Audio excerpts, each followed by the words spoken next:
Commander Zephyr Kai stood on the bridge of his massive warship, looking out at the stars through the viewing window. His 4 yellow eyes moved slowly as he watched the empty space around them. He was tall, much taller than a human, with a hard shell covering his body like armor. His people called him the greatest warrior in the galaxy. The bridge crew moved quietly around him. They all knew who he was. Every soldier in the Valorian defense fleet had heard the stories. Zephyr Kai had fought in more battles than anyone could count. He had saved their homeworld from the terrible Nexus swarm. He had destroyed enemy fleets that were 3 times bigger than his own. When other species saw his ship coming, they usually ran away. Today was different, though. Today, he was not hunting enemies. Today, he was going to meet the newest species that wanted to join the Galactic Council. The humans. Zephyr Kai made a clicking sound with his mouthparts. It was how his people showed they were not happy. He had read all the reports about these humans. They had only learned to travel between stars a few years ago. Their weapons were simple. Their ships were small and weak. They had no real military power at all. Why does the Council even want to meet with them? He asked his second officer, Sub-Commander Thrix Dar. Thrix was younger than Zephyr Kai, but had fought in many battles too. His shell was darker, and he had scars across his face from fighting the crystal entities. The reports say they control several star systems near the outer edge of the galaxy, Commander. The Council thinks they might be useful. Useful for what? Zephyr Kai clicked again. Their technology is hundreds of years behind ours. They still use metal bullets in some of their weapons. Metal bullets. We stopped using those before my grandfather was born. The ship's communication officer looked up from his station. Commander, we are getting a message from the Council ship. The human representatives have arrived. Zephyr Kai straightened up. Even though he did not think much of these humans, he was still a professional soldier. Put their image on the main screen. The large screen at the front of the bridge lit up. It showed the inside of the Council meeting room. Dozens of different alien species sat around a huge table. At one end of the table, Zephyr Kai could see the human delegation. There were only 3 humans, 2 males and 1 female. They looked so small compared to the other beings in the room. The one in front had brown hair and blue eyes. He wore a simple blue uniform with some metal symbols on it. Behind him stood a woman with blonde hair and a man with black hair. That is Captain Jake Morrison, Thrix said, reading from his datapad. He commands their Earth Defense Corps. The woman is Lieutenant Lisa Carter, their tactical officer. The other man is Sergeant Ben Clark. Zephyr Kai studied the humans carefully. They had no natural armor like his people. No claws or fangs like the Crisari. No energy shields like the Zentaurians. They looked soft and weak. Their skin was pale and thin. He wondered how such fragile creatures had even survived long enough to build spaceships. Captain Morrison began to speak. His voice was calm and steady. Honorable members of the Galactic Council, humanity comes before you today not as conquerors, but as beings who wish to learn and contribute to the peace of the galaxy. Several council members made sounds of approval. Zephyr Kai just clicked his mouthparts louder. We know we are new to space travel, Morrison continued. We know our technology is not as advanced as yours, but we believe that every species has something valuable to offer. We have fought many wars on our home world, and we have learned that peace is always better than conflict. One of the council members, a tall being with purple skin, leaned forward. Captain Morrison, what can humanity offer to the galaxy? Your military forces are small. Your technology is basic. Your ships are slow and poorly armed.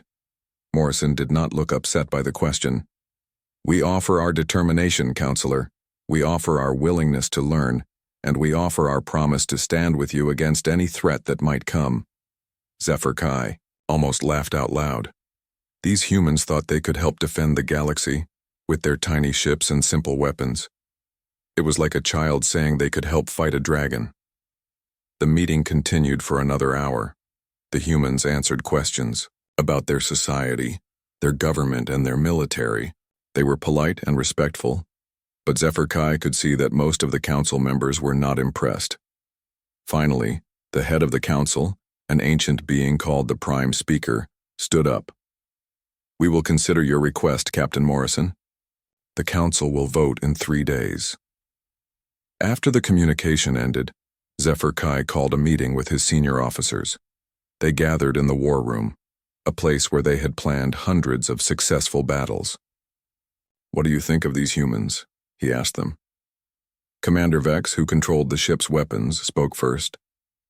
"They seem honest but weak. I do not see how they could help us in a real fight." "Their ships are too small," said Chief Engineer Crix. "They would be destroyed in minutes against any serious threat." Flight Commander Zara nodded. "I have seen their fighter pilots in the simulation records. They are brave, but bravery does not stop plasma cannons." Zephyr Kai agreed with all of them. The Council should reject their application. Adding weak allies only makes us weaker. But as they talked, an alarm began to sound throughout the ship. The communication officer's voice came over the speakers. "All senior officers to the bridge immediately. We have received an emergency signal." They rushed back to the bridge. The main screen showed a map of the local star systems. One system, about 2 days away, was flashing red. "What is it?" Zephyr Kai demanded. "Colony World Epsilon 7, Commander," the communication officer said. His voice was shaking. "They sent out a distress call 20 minutes ago. Then all communication stopped." "Pirates?" asked Thrix. "No, sir. The automated sensors picked up massive energy signatures just before contact. Was lost. The readings match nothing in our databases." Zephyr Kai felt a cold feeling in his stomach. In all his years of fighting, he had learned to trust his instincts. Something about this felt very wrong. "Prepare the fleet for immediate departure," he ordered, "and send word to the Council. We may have a new threat to deal with." As his ship turned toward the distant colony, Zephyr Kai did not know that this mission would change everything he believed about war, about strength, and about the strange new species called humans. The enemy they were about to face would test every skill he had learned in decades of fighting, and the humans he had dismissed as weak would show him what real warriors looked like. But that was still to come. For now, he was just another confident commander heading toward what he thought would be another easy victory. He had no idea that in a few days, he would be standing frozen in shock, watching creatures he had called weak do things that should have been impossible. The war was about to begin. The fleet moved through space faster than light, heading toward Colony World Epsilon 7. Zephyr Kai stood on his bridge, watching the stars streak past them. He had brought 12 of his best warships. Each one was huge, covered in thick armor, and carrying enough weapons to destroy a small moon. "How long until we reach the colony?" he asked. 6 hours, Commander," replied the navigation officer. Zephyr Kai nodded. 6 hours was enough time to prepare for battle. He had fought unknown enemies before. The key was to stay calm and use superior firepower to win quickly. "Sir," the communication officer called out, "we are getting a message from the human ships." "Human ships?" Zephyr Kai turned around quickly. "What human ships?" 3 vessels, Commander. They launched from the Council station right after we did. They are requesting permission to join the rescue mission." Zephyr Kai made his clicking sound again. The last thing he needed was weak human ships getting in the way of a real military operation. "Put Captain Morrison on the screen." The main screen showed the bridge of a human ship. It was much smaller than Zephyr Kai's bridge, and everything looked simple and basic. Captain Morrison stood in the center, still wearing his blue uniform. "Commander Zephyr Kai," Morrison said with a respectful nod. "We request permission to assist in the rescue operation." "Captain, this is a military mission. Your ships are not equipped for serious combat." Zephyr Kai tried to keep his voice polite, but he was annoyed. "We understand the risks, Commander, but there are 15,000 colonists on Epsilon 7. If there is any chance we can help save them, we have to try." Zephyr Kai looked at Morrison for a long moment. The human looked determined, but determination would not stop enemy weapons. "Very well. You may follow the fleet, but stay back and do not interfere with our operations." "Understood, Commander. Thank you." After the communication ended, Thrix moved closer to Zephyr Kai. "Sir, Should we really let them come? They might get in the way. Let them come, Zephyr Kai said. Maybe seeing real warfare will teach them something about their place in the galaxy. Hours passed. The fleet finally dropped out of faster-than-light travel at the edge of the Epsilon 7 system. Immediately, all the sensors began picking up strange readings. Report, Zephyr Kai ordered. The colony is still there, Commander, said the sensor officer. But there are unknown ships all around it, lots of them. The main screen showed the colony world. It was a small planet with 3 cities and several mining stations. But around the planet, space was filled with ships unlike anything Zephyr Kai had ever seen. They were not built like normal ships. They looked alive. Their hulls were dark red and seemed to pulse like a heartbeat. Some were small, about the size of fighters. Others were huge, bigger even than Zephyr Kai's flagship. What are those things? Asked Thrix. Unknown, sir. The sensor officer replied. They are not matching any design in our databases.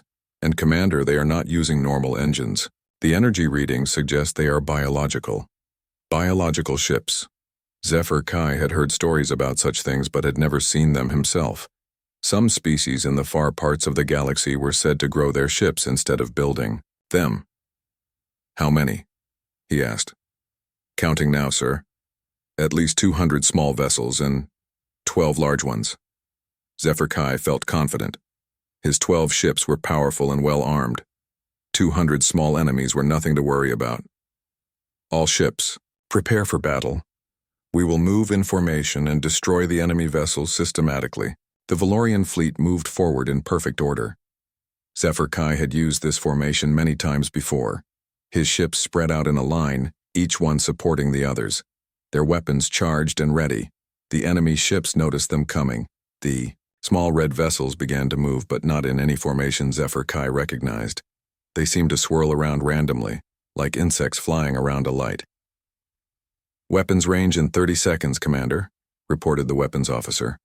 All ships, fire, when ready. The space around Epsilon 7 lit up with energy beams and plasma bolts. Zephyr Kai's ships fired with perfect accuracy.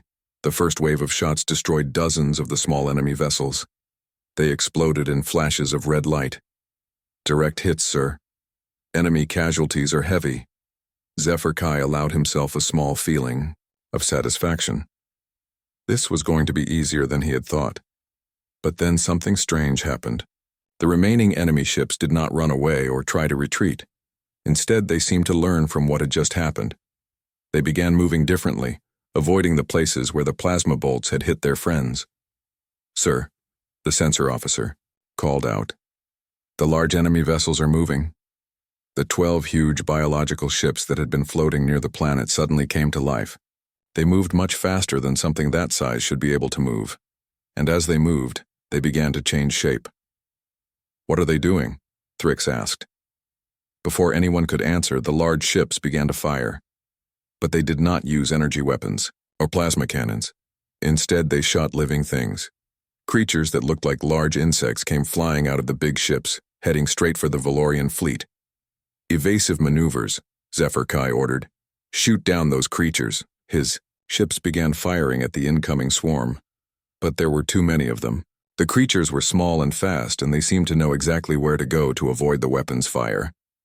The first creatures reached Zephyr Kai's ships and began to attach themselves to the hulls. Immediately, alarms started going off all over the fleet. Commander, the creatures are eating through our armor, reported the damage control officer. They are using some kind of acid. Hull breach on deck 7, another voice called out. Emergency teams responding. Zephyr Kai watched his perfect formation begin to fall apart. His ships were being forced to break formation to deal with the creatures attacking them, and while they were distracted, the small red enemy ships moved in closer. Sir, we are losing shield power on 3 ships, Thrix reported. The creatures seem to be targeting our shield generators specifically. This was not how battles were supposed to go.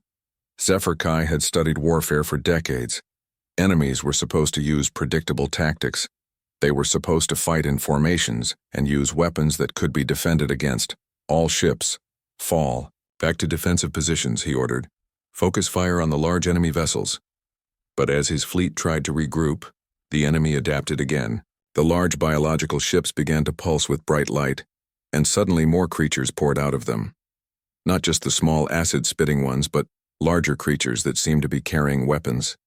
"Commander," the communication officer said, his voice shaking. "Captain Morrison is requesting permission to engage the enemy." Zephyr Kai looked at the tactical display. His powerful fleet was being pushed back by enemies that did not fight like any military force he had ever seen. The human ships were still hanging back, just 3 small vessels against hundreds of biological nightmares. "Denied," he said. The humans would be destroyed in seconds. But even as he said it, he found himself watching the human ships on his sensors. They were not running away. They were not calling for help. They were just waiting. "Sir, we have lost contact with the Valorian ship Stellar Pride," reported the communication officer. "The creatures have completely covered it." Zephyr Kai felt something he had not felt in many years. Fear. Not fear of dying, but fear of losing. Fear of not understanding what he was fighting against. The enemy ships continued to adapt to every move his fleet made. When he tried to concentrate fire on one target, they spread out. When he tried to use wide-area weapons, they clustered together. It was as if they could read his mind. "Commander," Thrick said quietly, "we may need to consider retreat." Retreat. The word hit Zephyr Kai like a physical blow. He had never retreated from a battle in his entire career, but as he watched his ships being slowly overwhelmed by an enemy that seemed to learn from every mistake, he began to understand that this was not a normal battle. This was something completely new, something that all his experience and training had not prepared him for. And somewhere in the back of his mind, he found himself wondering what the humans were thinking as they watched the galaxy's greatest military commander slowly losing his first real battle in decades. The battle had been going on for 6 hours now. Zephyr Kai watched his fleet fall apart piece by piece. 2 of his ships were completely covered in the acid-spitting creatures. 3 more had lost their main weapons. His flagship was holding together, but barely. "Commander, we have lost another ship," Thrix reported. His voice was tired and worried. "The Valorian ship Iron Thunder is not responding to communication." Zephyr Kai closed his 4 eyes for a moment. The Iron Thunder had been one of his best ships. Captain Vex had been his friend for 20 years. Now the ship was floating dead in space, covered in red creatures that were slowly eating through its hull. "Sir, the enemy is regrouping for another attack," the sensor officer called out. "The large biological ships are moving into a new formation." Zephyr Kai looked at the main screen.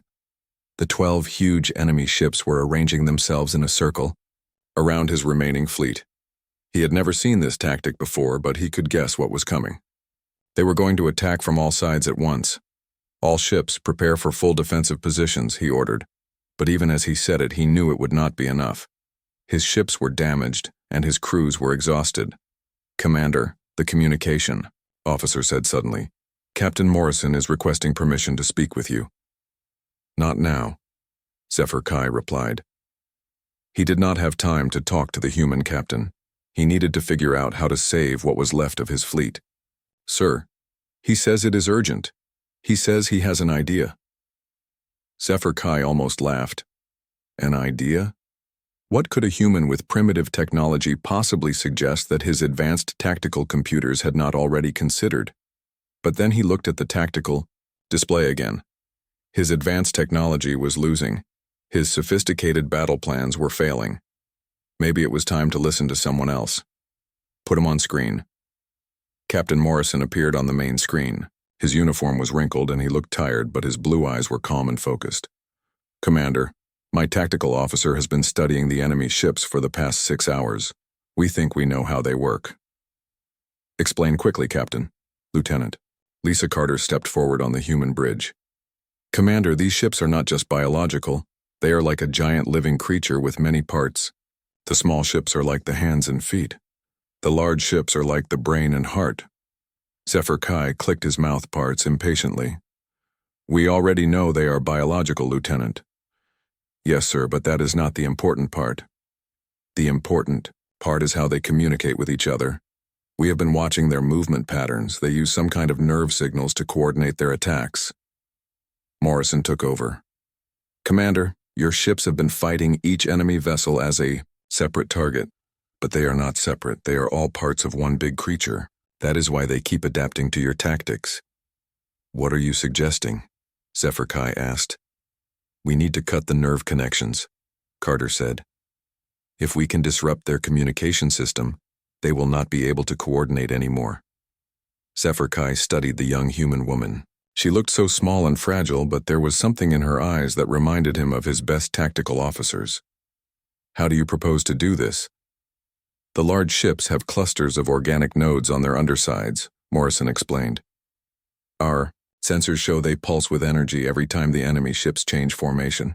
We think those are the communication centers. Those nodes are heavily defended, Thrix pointed out. We would have to get very close to attack them. Morrison nodded. Yes, sir. Very close. Too close for large ships like yours. But not too close for small, fast ships like ours. Zephyr Kai felt his mind racing. It was a dangerous plan. Maybe an impossible plan. But it was the first new idea anyone had offered in hours. Even if you could reach those nodes, your weapons are too weak to damage them, he said. Not our regular weapons, Morrison agreed. But we have something else. Nuclear missiles. Nuclear weapons. Zephyr Kai had almost forgotten that humans still used such primitive devices. Most advanced species had stopped using nuclear weapons centuries ago when they developed more efficient energy weapons. Commander, we can modify our missiles to penetrate biological tissue, Carter added. We have been studying the enemy hull composition. Nuclear weapons should be very effective against living matter. The plan was crazy. It was also their only hope. All right, Captain Morrison, what do you need from us? We need you to keep the enemy busy while we make our attack run. Draw their attention away from us for as long as possible. Zephyr Kai nodded. We can do that, but Captain, if this fails, we will all die here. Morrison smiled, and for the first time, Zephyr Kai saw something in that smile that he recognized. It was the look of a warrior who had accepted death but refused to give up. Commander, humans have been facing impossible odds for thousands of years. We are still here. The communication ended. Zephyr Kai turned to his crew. All ships, prepare for full attack. We are going to give the humans the distraction they need. The remaining Valorian ships moved forward, firing everything they had at the enemy formation. The biological ships responded immediately, sending waves of creatures toward them. It was exactly what Zephyr Kai wanted. On his sensors, he could see the 3 human ships moving. They did not fly in formation like proper military vessels. Instead, they moved like hunters, using asteroids and debris to hide their approach. The ESS Liberty, Morrison's ship, led the way. Behind it came the ESS Defiance and the ESS Vengeance. They were so small compared to the massive biological ships that the enemy sensors seemed to ignore them. Sir, the humans are approaching the first target, the sensor officer reported. Zephyr Kai watched as the Liberty dove under one of the huge enemy ships. He could see the organic nodes that Carter had identified, pulsing with green light on the Tyo creature's belly. The human ship fired 2 missiles. They were tiny compared to the weapons Zephyr Kai was used to, but they struck the target with perfect accuracy. The nuclear explosions lit up space like small suns. The effect was immediate. The large biological ship convulsed like it was in pain. More importantly, several of the smaller enemy ships that had been attacking Zephyr Kai's fleet suddenly stopped moving. They drifted in space as if they had lost all power. It is working, Thrix said with amazement. The other 2 human ships attacked their targets. More nuclear explosions. More enemy ships going dead in space. But the remaining biological ships were learning. They began to turn toward the humans, realizing the new threat.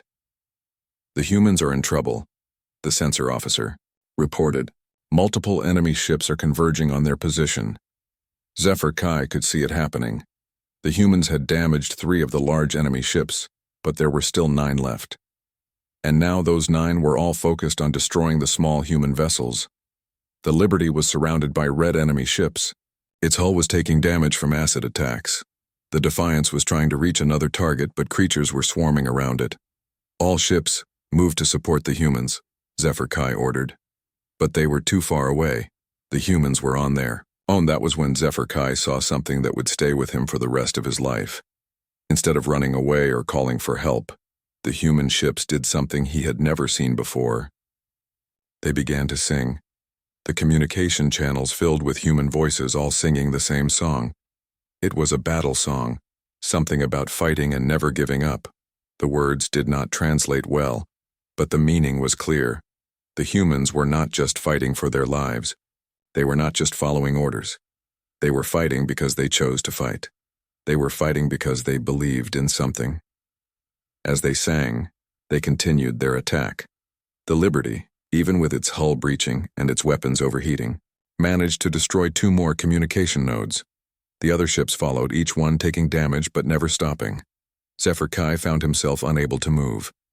He stood on his bridge watching these small, fragile creatures do something that his sophisticated military mind said was impossible. They were winning. One by one, the large biological ships lost their ability to coordinate the smaller vessels. Without their nerve connections, the enemy fleet began to fall apart. The creatures that had been so perfectly organized just minutes before were now flying around randomly, bumping into each other. When the last communication node was destroyed, the entire enemy fleet suddenly turned and fled. They disappeared into hyperspace as quickly as they had arrived, leaving behind only empty space and the wreckage of battle. The humans had done it.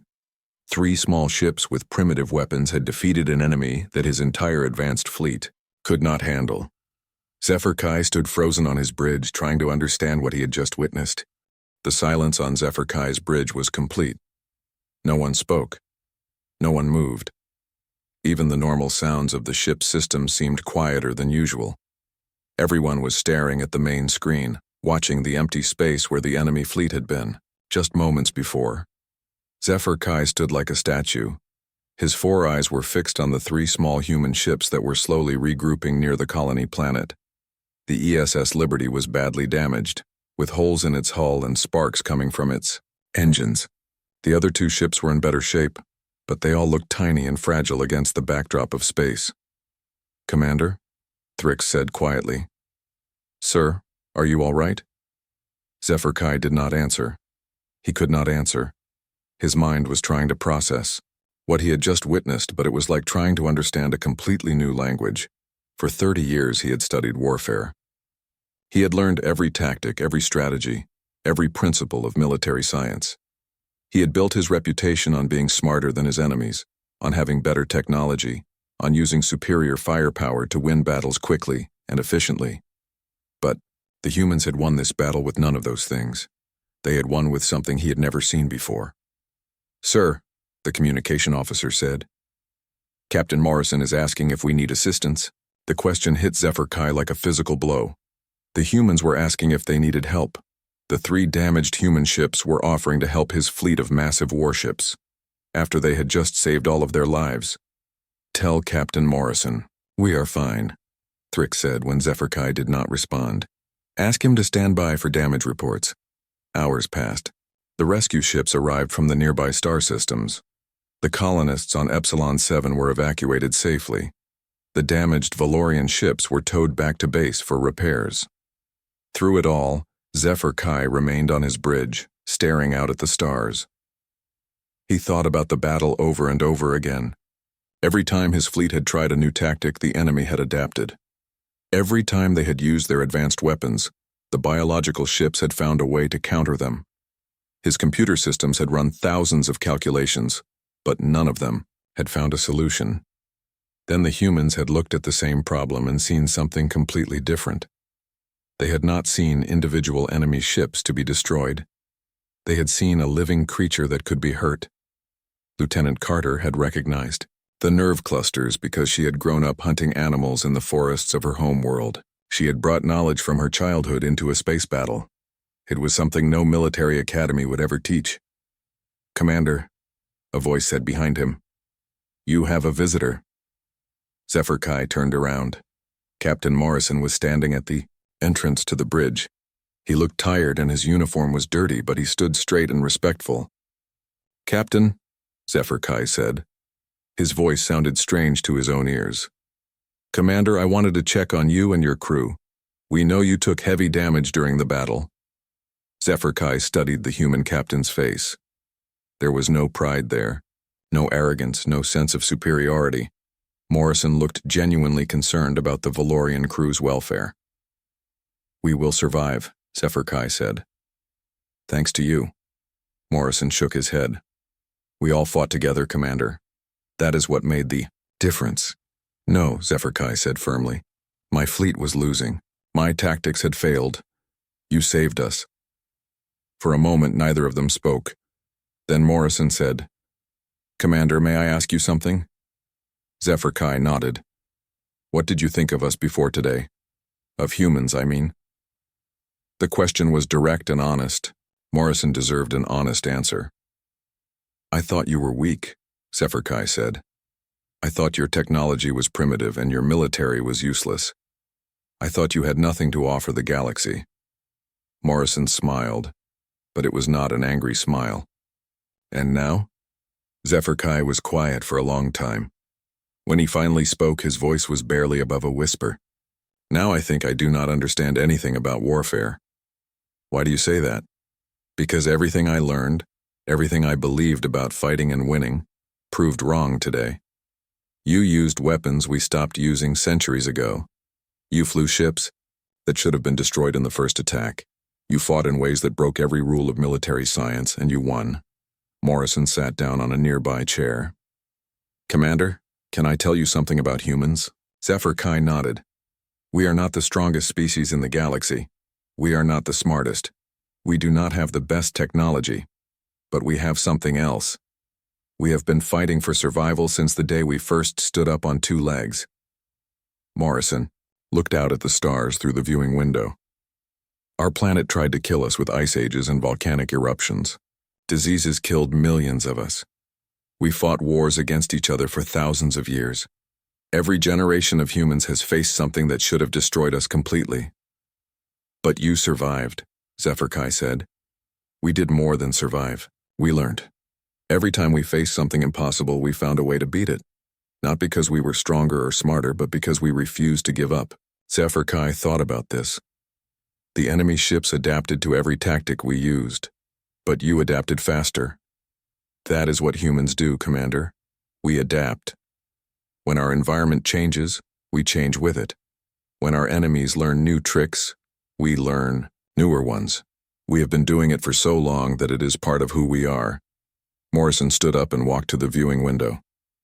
You said we broke the rules of military science, but those rules were made by species that had already won their battles for survival. Humans are still fighting that battle. We make up the rules as we go. Zephyr Kai joined him at the window. For the first time in hours, he moved from his position on the bridge. Your Lieutenant Carter saw the enemy as a living creature instead of a machine. Lisa grew up in the wilderness. She learned to hunt before she learned to read. When she looked at those ships, she did not see technology. She saw something alive that could be killed. And Sergeant Clark improvised weapons during the boarding action. Ben grew up poor in a dangerous city. He learned to fight with whatever he could find. In space or on the ground, it is all the same to him. Zephyr Kai was beginning to understand. You brought your survival instincts into space. We brought our humanity, Morrison corrected gently.